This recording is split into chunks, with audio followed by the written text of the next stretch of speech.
Hi there, Aquarius. Thanks so much for tuning in. This is Astrogirl for the week February 17 through 23.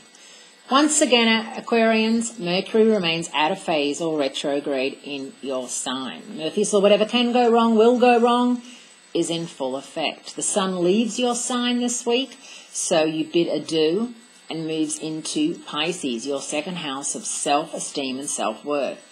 And for those of you who have a birthday late as an Aquarian or early as a Pisces, you're what we call a cusper.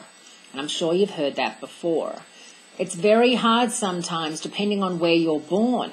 Like Cindy Crawford, and there's a couple of people who are born on the 19th of February who really are on the cusp, you know, because she's born in the US.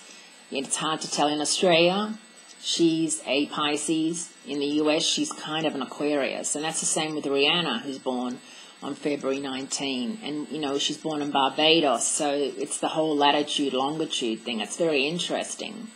But I see the cusp with Rihanna.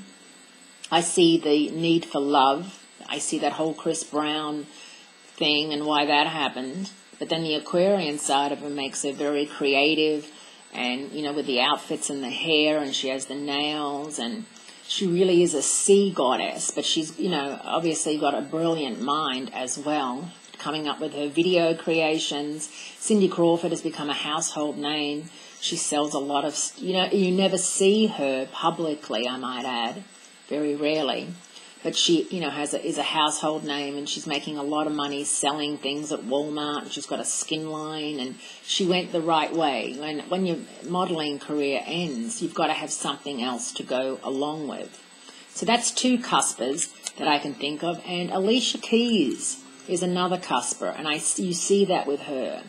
She's got the Pisces eyes and the Pisces talent for music. And then there's an Aquarian funky side to her as well. And I find that that's a very interesting cusp. It's a very different, Aquarius and Pisces are very different signs. So with the Sun moving out of your sign and into Pisces, this is going to be a time for you to really start thinking about a budget and how you're going to manage your money going forward in 2014. Dream big, but stay real. That's the lesson the universe is giving us with the Sun moving into Pisces, because Pisces tends to get very excited about things and pulls up all sorts of imaginative ways that we can do things.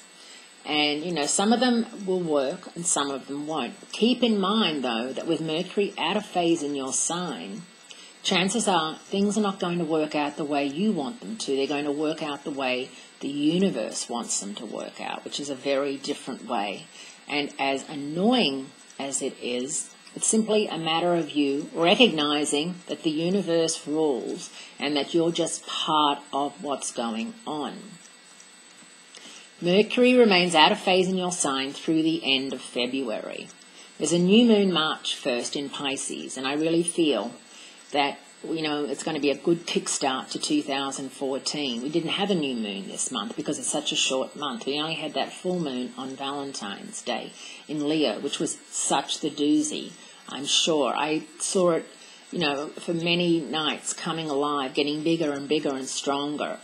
And, you know, there's been crazy weather here in the US. It's 83 degrees in LA and -8 in other parts of the country.